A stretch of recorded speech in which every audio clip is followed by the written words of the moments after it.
Toyota has decided to hand over just one smart key to each of its customers now on 14 different models. But hey, it's not their fault. Thank God for the pandemic, which has become the Swiss friggin' army knife of corporate incompetence justifying excuses.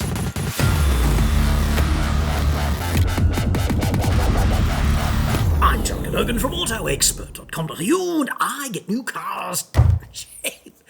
Even Toyotas, dude. If you want to do that, if you want to genuflect and kiss the ring o' the king of mediocrity, then that's on you. You want to just pee off into the sunset to the golden confluence of Dingo Piss Creek, where the Billabong flows out into the Timor Sea for 3 days during the wet season and just bask in the magnificence of that, then who am I to stand in your way? It's one less of you taking up space in the city with us. So that's nice.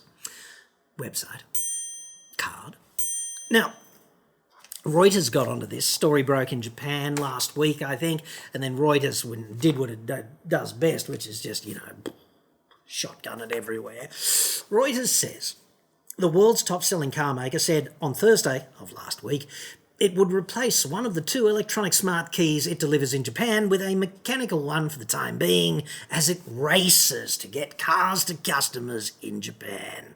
This is Lexus as well, right? They're just racing nose to the grindstone in the face of incredible adversity. Is there nothing they could do wrong?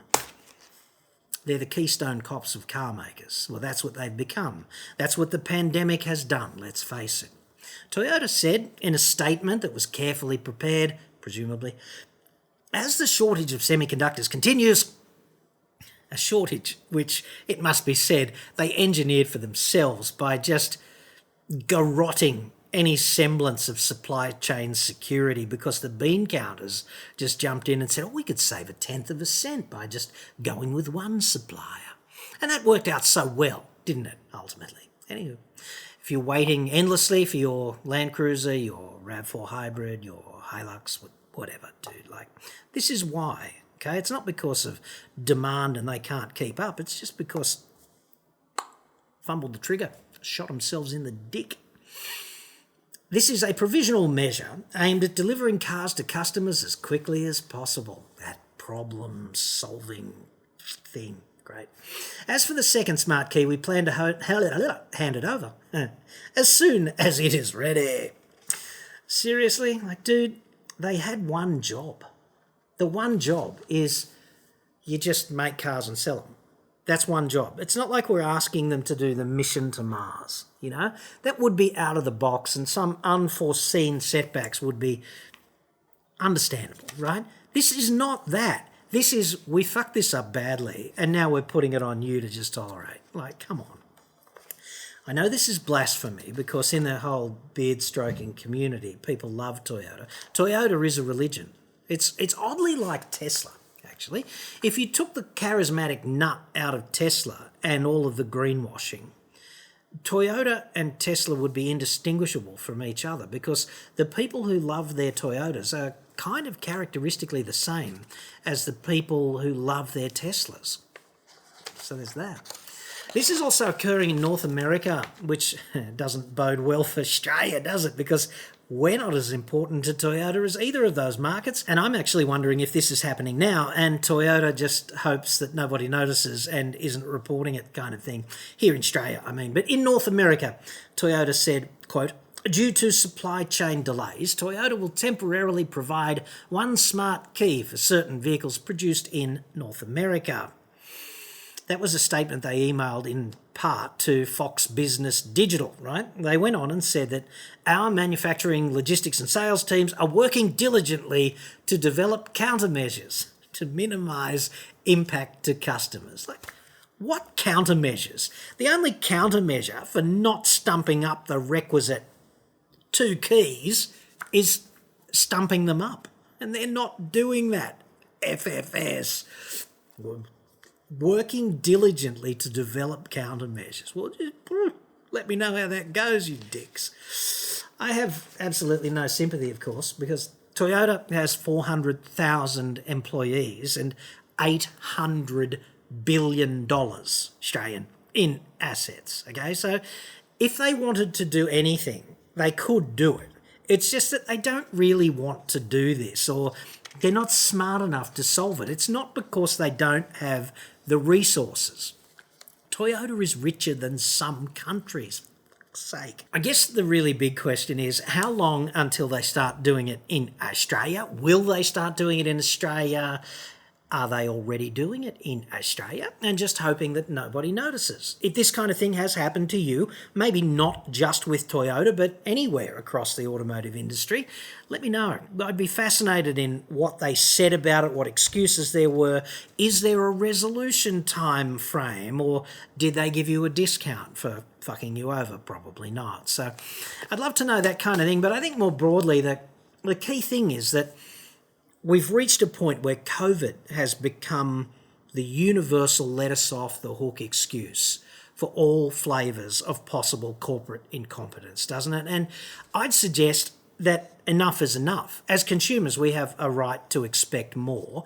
And Toyota is one of the worst at this. Like, if you get caught with your hand in the till at work, you can't just brush it on COVID.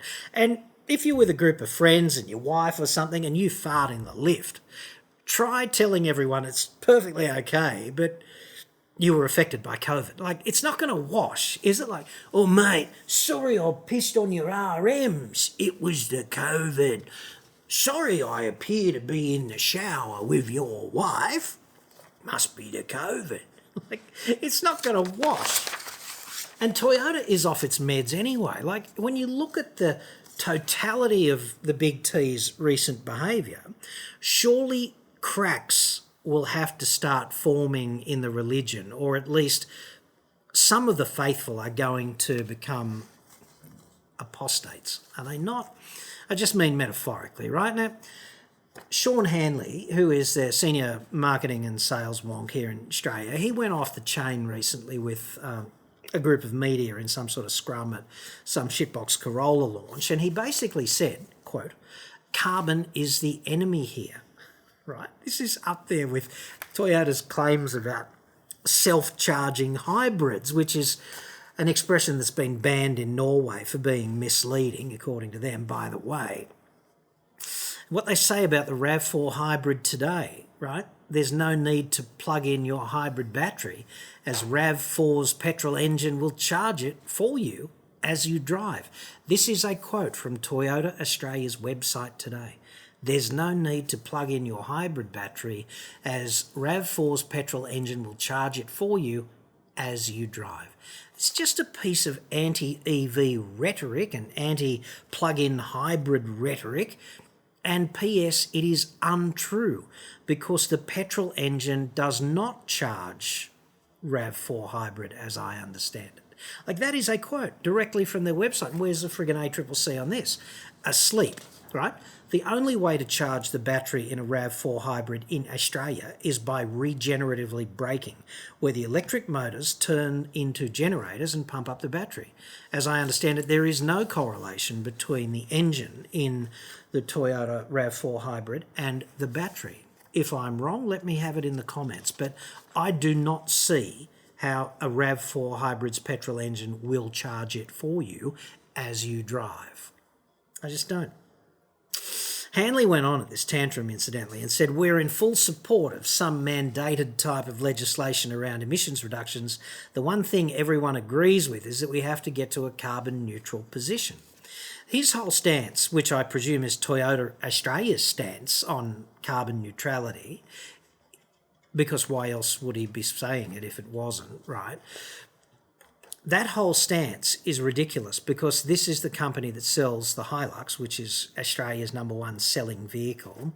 And their position on carbon being the enemy is kind of hilarious, given that we're all made of it, like he's made of it, and the board of directors of Toyota is principally made of carbon if you take the water out of the equation. And every employee and all of their food and the buildings that they operate in and the vehicles they make are fundamentally made of friggin' carbon. So aside from that, yeah, carbon's the enemy. dicks. Toyota is not arguing the toss on that. He says that's not a debate. Even the most extreme viewpoint, we agree you've got to get to carbon neutral. Well, how are you going to do that with Land Cruiser and Hilux? You're going to just stop selling them? Like the cash cow, ultimate cash cow is the Land Cruiser, right?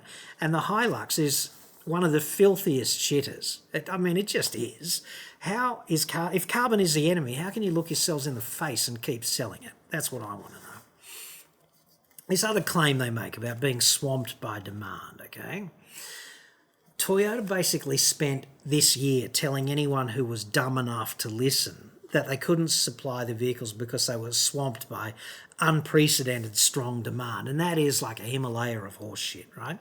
The quote there, due to the unprecedented global demand, we are currently experiencing extended wait times which will vary across our model range. This may result in a different specification and or different price point at the time of delivery. So we can't sell you the specific vehicle. We can't even tell you what it's going to have or how much it's going to cost. And it's all because of due to unprecedented global demand. Like, fuck right off. It is not. It's a supply issue. It's only a supply issue. It's like they've been screwed by supply. Their forecasts are that their production will drop.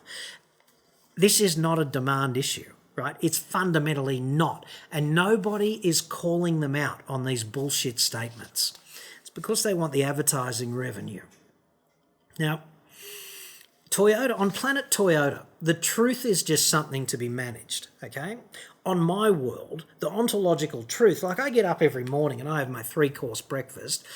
I have a pee and a fart and a coffee, right, just to get going. It's very satisfying too. And I do it all unassisted, even at my advanced age. Go figure. I have those 3 things, and then I sort of orient myself to ontological reality, right? I don't believe Toyota does that. They just fracture it up. They really do. They will say anything that just suits them. And the biggest evidence I can give you on that, apart from these ones I've just covered here, is the dirty DPFs thing that is still ongoing, right? 264,170 vehicles, $2.7 billion in damages. In April, the federal court basically found that the DPFs were defective and that they were misleading and deceptive. Toyota, this is, misleading and deceptive conduct in relation to the sales and marketing of those vehicles. This is a federal court determination, right? It's not my opinion. That's what the court found. Toyota says we are in the process of reviewing the court's judgment. At every step, we believe that we have implemented customer-focused and technically grounded remedies to resolve customers' concerns.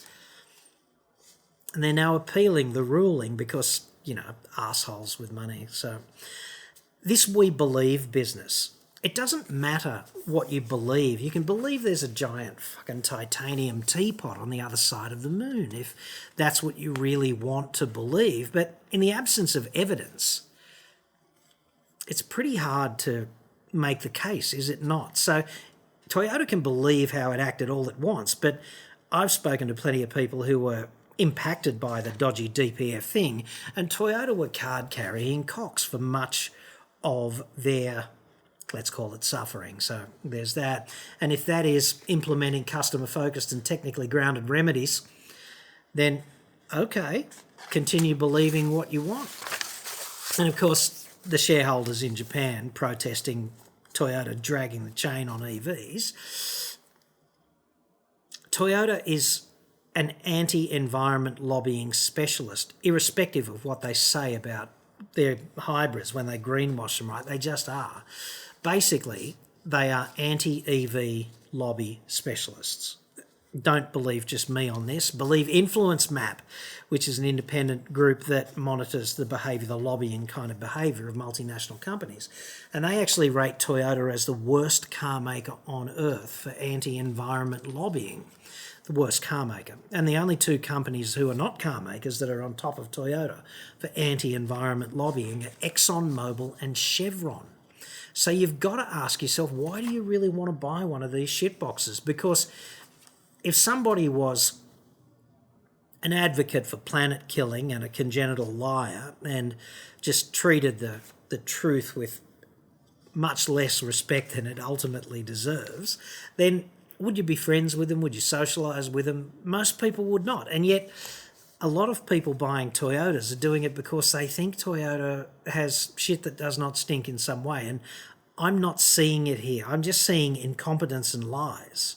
Like, I don't know how you can be deceptive, according to a court, in the context of sales and marketing a vehicle. You can't practice deception unintentionally, can you?